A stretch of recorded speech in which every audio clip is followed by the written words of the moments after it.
3:47 a.m., November 14th, 1944, East Prussia. Henry Bergman stood at his kitchen window, watching something that made his blood run cold. Through the pre-dawn gloom, barely visible in the first light, Soviet tanks were rolling towards his village. 12 T-34s, their distinctive silhouettes unmistakable. In a matter of minutes, they would reach his house. His family lay sleeping in their beds. And Henry, a 54-year-old farmer with no military training, had a decision to make, a decision that would become part of military history. What happened in the next 6 hours would drive Soviet tank commanders to despair and leave German officers in utter amazement. Because here's the truth no one expected. A single man, armed with nothing but his knowledge of the land and a desperate plan, would stop an entire tank company, not with Panzerfausts, not with mines, but with a trick so simple. It shouldn't have worked at all. In the next few minutes, you'll learn how a farmer without any military weapons disabled 12 Soviet battle tanks, and why this incident was later used in Wehrmacht training manuals as an example of improvised resistance.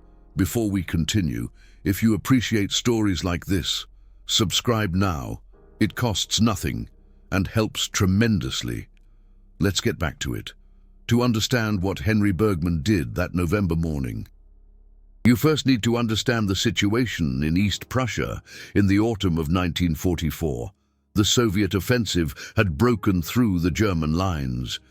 Tank units streamed through the gaps everywhere, often faster than the German army could react. Villages were overrun before any resistance could even be organized. The T-34s were the backbone of the Soviet armored forces at that point. Over 50,000 were produced during the war. They were fast, reliable, and practically unstoppable when deployed en masse.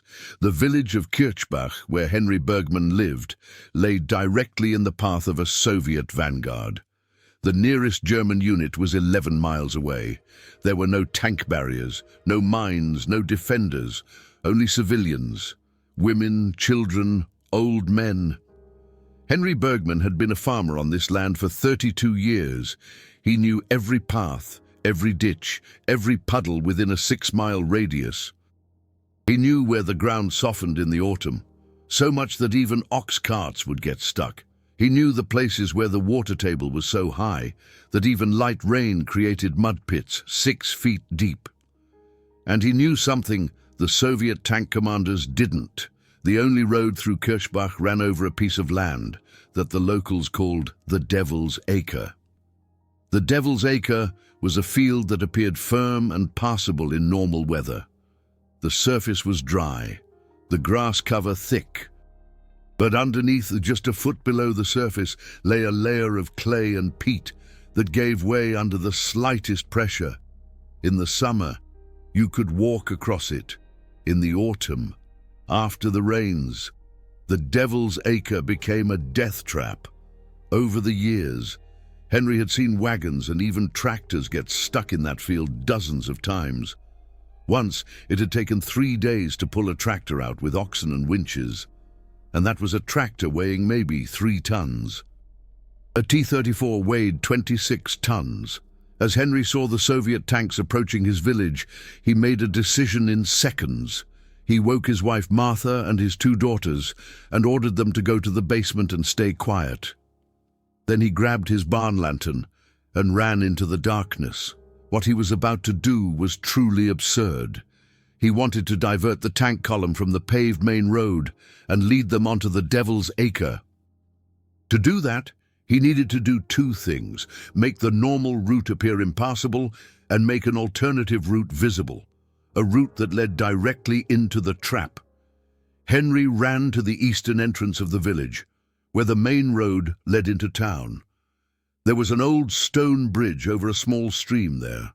The bridge was stable, could easily have supported tanks, but Henry quickly pulled several planks from a nearby shed and laid them across the bridge, along with some old barrels and an overturned cart. It wasn't a real barricade. Any tank could have simply rolled over it. But in the dark, from 200 yards away, it looked like an improvised barrier. Exactly what a Soviet commander would expect if German troops were defending a village. Then Henry ran to the western dirt path. This path led around the village, through the Devil's Acre, and rejoined the main road on the other side. In the summer, it was used by farmers to get to their fields.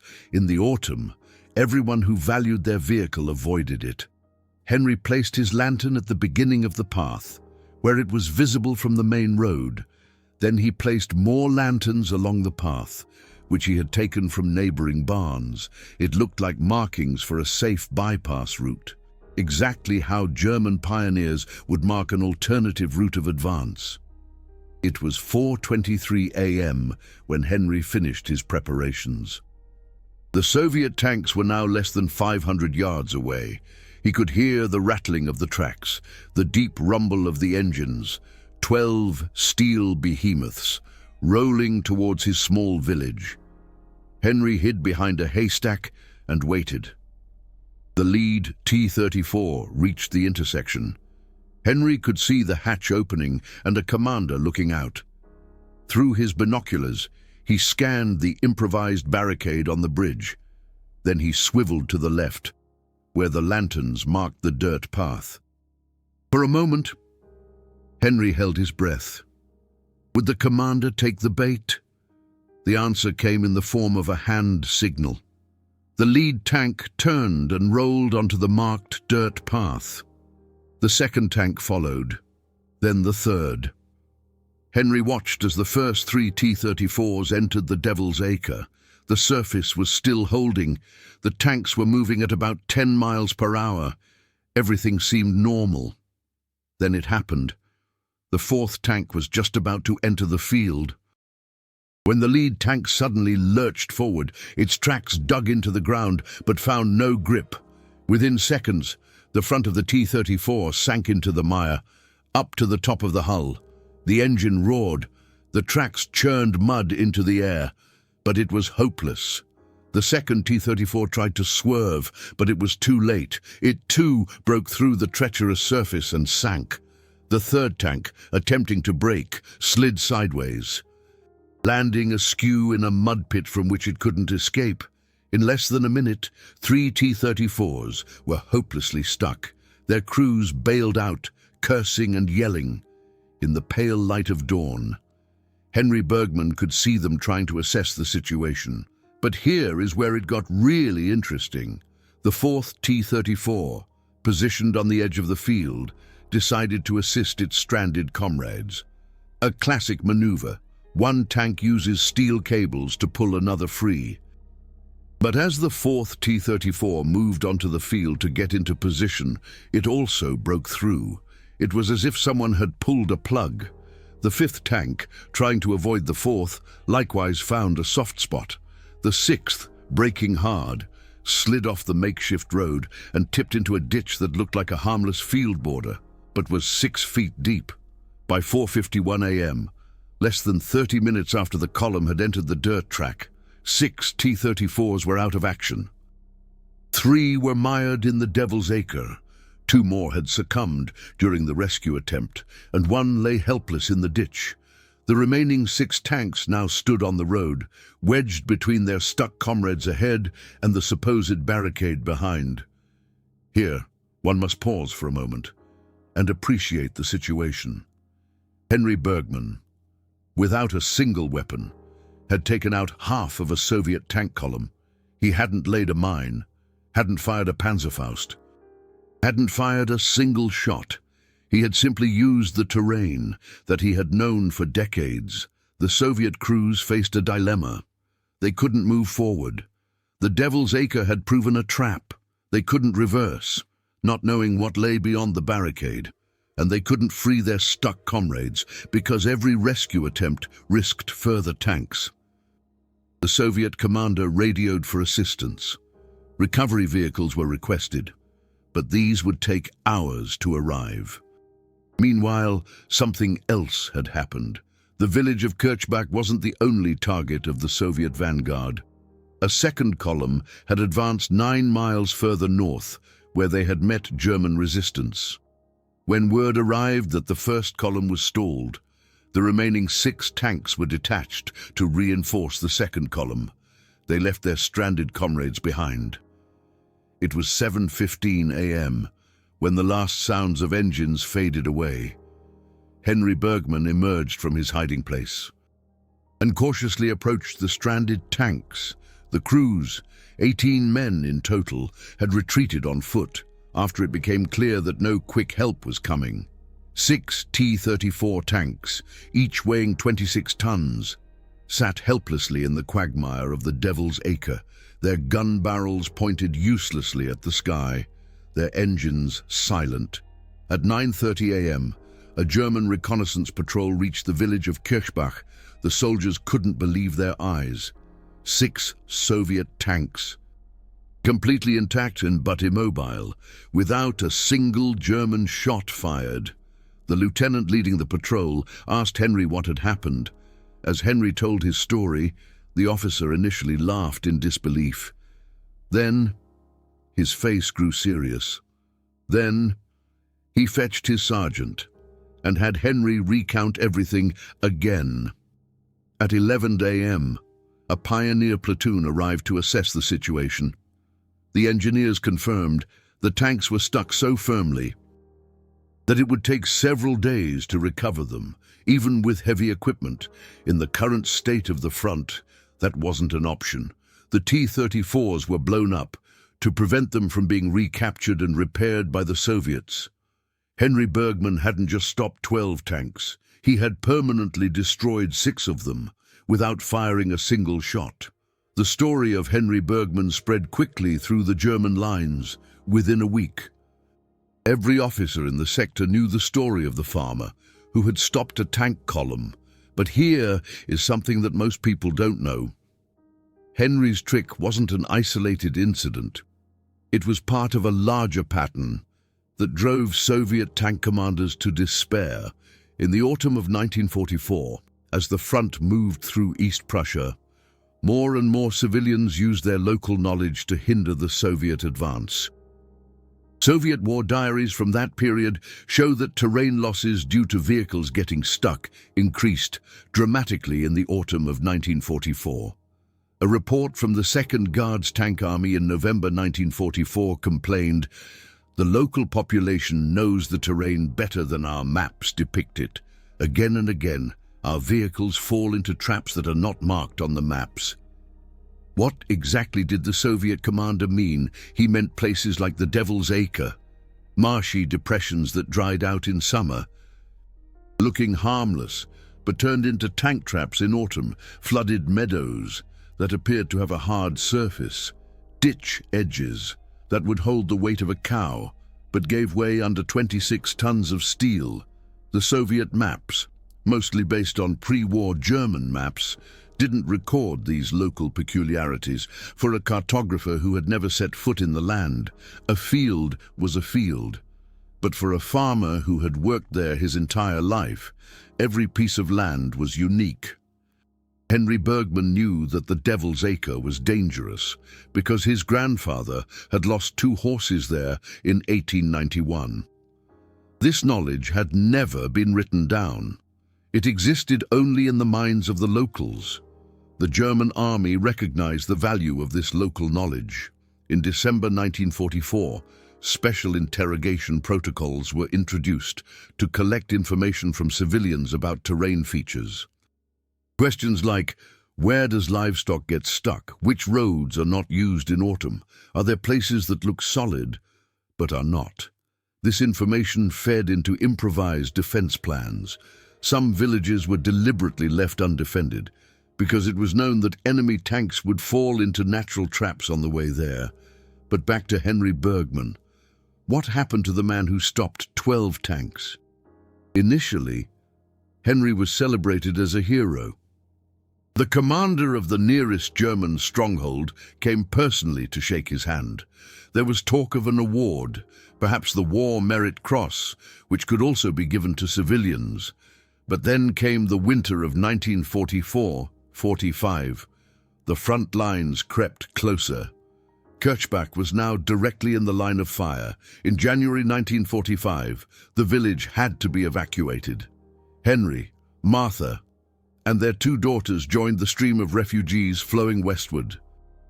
The evacuation from East Prussia in the winter of 1944-45 was one of the greatest tragedies of World War II.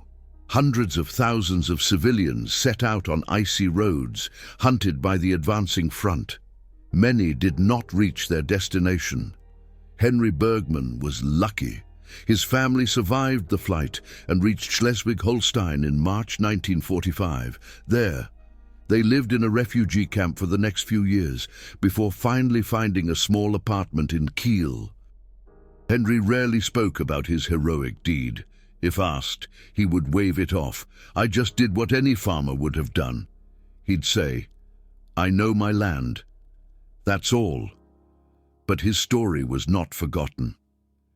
In 1952, when the newly founded German army began developing training materials, officers came across the report about the farmer from Kirchbach. The story was included in a handbook on improvised defense measures. As an example of how local terrain knowledge could be more effective than conventional weapons. Current status: 500 subscribers, 16,000 hours of viewing time. If you'd like to watch regularly, subscribe now. Every subscription counts. On with the story. Here's a detail that shows just how effective Henry's trick was. Each T-34 in 1944 cost the Soviet Union about 135,000 rubles to produce. Add to that the cost of training the crew, transporting it to the front, supplying it with ammunition and fuel. 6 T-34s permanently lost due to Henry's trap meant a loss of at least 810,000 rubles in direct material costs. But the real damage was greater. The 6 stuck tanks blocked the only usable route of advance in that sector for several hours. The Soviet offensive had to be rerouted. Time lost: 18 to 24 hours. During that time, German units were able to strengthen their positions. Of course, these reinforcements didn't win the war. The outcome had long been decided, but for the people in the villages east of Kirchbach, those 24 hours meant the chance to flee before the front rolled over them. Henry never found out how many people were able to escape thanks to his delaying action. He only knew that he had done what he could with what he had. Now, let me talk about the tactical aspects that made Henry's trick so effective. First, the psychology of bypassing. Soviet tank commanders were trained to bypass resistance. Whenever possible, a barricade, even a weak one, signaled resistance. The natural reaction was to look for an alternative route. Henry exploited exactly this instinct. By blocking the bridge with debris, while simultaneously indicating a seemingly safe detour, he steered the tanks exactly where he wanted them. He didn't fight their strength. He used their logic against them. Second, the camouflage of the trap. The Devil's Acre looked like any other field in the dark. Even in daylight, the danger wasn't obvious. The surface was firm enough to support the weight of the first tanks for a few yards. It wasn't until they had penetrated deep enough into the field that they could no longer go back, that the ground gave way. That's an important principle. A good trap is only recognized when it's too late. Henry didn't have time to dig pits or build obstacles, but he didn't have to. Nature had already built the trap. He just had to make sure the tanks drove into it. Third, the cascading effect. Henry hadn't expected only the first tank to get stuck. He hoped for 2, maybe 3. But reality exceeded his expectations apart because he hadn't factored in a psychological factor, camaraderie. Tank crews don't abandon their comrades. When a tank gets stuck, others try to help. This instinct, which could be life-saving in other situations, led to more tanks driving into the trap here. The 4th, 5th, then 6th T-34s were not stopped by the Devil's Acre itself. They were stopped by trying to help their stuck comrades. Fourth, buying time. Henry couldn't stop the tanks permanently. He knew that. Sooner or later, recovery vehicles would come, free the stuck tanks, and the advance would continue. But he didn't need a permanent solution. He needed time. Time for his family to hide. Time for the village to prepare for the inevitable. Time for German reconnaissance to recognize the situation and react. Every hour the tanks were stuck in the mud was an hour someone else could use to escape. And here's the remarkable thing. Henry Bergman didn't learn all these tactical considerations in a military seminar. He acted out of instinct, out of desperation, out of a deep connection with his land. Soviet losses due to getting stuck and terrain problems in East Prussia were significant. Between October 1944 and January 1945, various estimates suggest that over 400 Soviet tanks were lost due to terrain problems, not enemy fire, but due to mud, swamps, and unforeseen obstacles. Not all of these losses were due to deliberate sabotage like Henry's. Many were simply bad luck. Bad maps, inadequate reconnaissance. But the story shows that local knowledge could be a weapon in this war. There's a statement by a Soviet tank commander that was recorded in a post-war interview. The worst enemies in East Prussia weren't the German tanks. It was the old men who knew their fields better than we knew our maps. They led us into swamps where we lost our tanks without firing a single shot. Whether this commander knew about Henry Bergman is not known, but he could have been talking about him. Now, here's an aspect of the story that's less well known. Henry was not alone. On the same night that Henry lured the tank column into the Devil's Acre, another farmer, 60 kilometers further north, carried out a similar action. Wilhelm Kraus, 62 years old, from the village of Marienthal, used a frozen lake that was only partially frozen beneath its icy surface. He smashed the ice in a spot that wasn't visible from the road and covered the hole with snow. When a Soviet reconnaissance column attempted to use the lake as a shortcut, 3 vehicles broke through the ice. Similar accounts exist from dozens of villages along the East Prussia front. Old men, women, even teenagers used their knowledge of the land to hinder the advance. They didn't create barricades. They didn't set traps in the classical sense. They merely directed enemies to where nature would stop them. It was a form of resistance that required no weapons. No military training, no orders from above. It was the resistance of the people, defending their land, with the only tool they had, their knowledge of this land. And here, we must be honest. This resistance couldn't turn the tide of the war. The Soviet superiority was too great, the German position too weak, the outcome too clear. For every tank that got stuck in the mud, 100 more followed. But for the people in the villages, it wasn't about winning the war. It was about having one more day, one more hour, one more chance to get their families to safety. Henry Bergman wasn't fighting for the Reich. He was fighting for his house, his village, his family. He fought with what he had, against something he couldn't stop. And he won, at least for one night, at least in his small section of the front. That is perhaps the most important lesson of this story. Heroes aren't always soldiers with medals and weapons. Sometimes they're farmers with barn lanterns and local knowledge. Sometimes the greatest act of heroism isn't an attack, but a delay, not a victory, but a postponement. Henry Bergman died in Kiel in 1971, 27 years after his heroic deed. He lived to be 81 years old. His wife Martha died in 1968. His 2 daughters are still alive, now grandmothers themselves. In the family, the story is still told. How Grandpa stopped 12 tanks. How he led the Russians into the mud. how he saved the village, at least for one night. It's a story that deserves to be told, not because it changed the war, but because it shows what a single person can do when they know their land and have the courage to act. Let me explain to you now why the T-34 was so susceptible to this type of trap. The T-34 was an excellent tank. Many historians call it the best medium tank of World War II. Its sloped armor, its reliable diesel engine, its wide tracks, everything was tailored to Russian conditions. But that was precisely the problem. The wide tracks of the T-34, 500 millimeters wide, distributed the tank's weight over a large area. This made it ideal for the Russian mud, the infamous Rasputitsa in Russia, where the ground turned into an endless sea of mud during the transition seasons.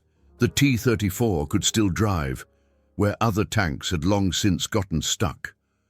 But in East Prussia, the subsoil was different. The East Prussian soil, especially in the lowlands, consisted of a mixture of clay, peat, and sand. This mixture was deceptive. In dry weather, it formed a hard surface. When wet, it became a kind of quicksand that gave way under load, but not quickly enough to give a warning. The wide tracks of the T-34 didn't help here. On the contrary, they distributed the weight. But once the ground gave way, they dug themselves in deeper and deeper. The powerful engine, which was an advantage on solid ground, became a disadvantage because it only made the tracks dig in even faster. Henry didn't know anything about these technical details, but he knew the Devil's Acre. He knew that heavy vehicles sank there. That was enough. There's another technical aspect that favored Henry's trick. The T-34 had a relatively short range for radio equipment, the standard equipment. The 9R radio had a range of about 16 kilometers under optimal conditions. In practice, especially in bad weather or in built-up areas, the range was often significantly shorter. This meant that the stuck tanks couldn't immediately radio for help. The lead tank, which sank first, couldn't report its location to the base until other tanks got closer. And as they got closer, they drove into the trap themselves. The communication delay cost valuable minutes. Minutes in which more tanks drove into the mud, minutes in which the trap could take its full effect. But here comes the question that everyone asks: why didn't the Soviet crews just shoot? 12 tanks had a total of 12 guns, 76mm cannons, or the newer 85mm variants. They had machine guns. They could have reduced the village to rubble, but they didn't. Why? Firstly, they didn't know they had walked into a trap when the first tanks got stuck. The crews thought it was an accident, bad terrain, bad luck, nothing more. There is no evidence that the Soviet soldiers suspected an ambush. They thought they had just hit a bad spot. Secondly, they had other priorities. A stuck tank is a vulnerable tank. The first priority was to free themselves, not to fight. The crews focused on saving their vehicles, not on looking for an enemy they couldn't see. Thirdly, there was no visible enemy. Henry hadn't fired a shot. He hadn't shown a weapon. He hadn't even tried to approach the tanks. For the Soviet crews, there was no enemy to shoot at, just mud and darkness. This is an important point. Henry won because he didn't fight. Every shot, every explosion, every sign of resistance would have changed the Soviet response. The tanks would have shelled the village, would have requested reinforcements, would have marked the area as hostile. But because Henry remained invisible, the Soviets treated the incident as an accident, not as an attack. That's the art of asymmetric warfare. Not to be stronger than the enemy, but to defeat the enemy without them knowing they have been defeated. To be honest, the channel needs we need 1,000 subscribers to keep growing. We're currently at 500. If you're enjoying this detailed historical work, subscribe now. Every subscription brings us closer to more archival research and deeper documentation. Now let me tell you what happened to Devil's Acre after the war. After the war, East Prussia fell to the Soviet Union and was divided into the Russian SFSR and the Lithuanian SSR. The village of Kirchbach no longer exists under that name. The German population was expelled and new settlers arrived, but the Devil's Acre still exists. In the 1970s, Soviet agricultural authorities tried to drain the area and make it usable for farming. The project was abandoned after 5 years. The subsoil was too unstable. The costs were too high. Today, the land lies fallow. Nobody farms there. Nobody drives through it. It's a forgotten piece of land that has earned its name, but the stories live on. In 1998, Henry's eldest daughter, now 72 years old, traveled back to the region that used to be her home. She wanted to see what was left of Kirchbach. She didn't find much. The old houses had disappeared, replaced by Soviet apartment blocks. The church had been torn down. The cemetery was overgrown, but she recognized the Devil's Acre immediately. The field her father knew so well, the hollow that had swallowed the tanks. It looked just like it did back then, green in the summer and treacherous in the fall, unchanging. She stood there for a long time, thinking of her father, of the night she spent as a little girl in the basement while Soviet tanks were stuck in the mud, of the escape that followed, of everything that was lost. The Devil's Acre had given her father the tools he needed, and it had saved her life.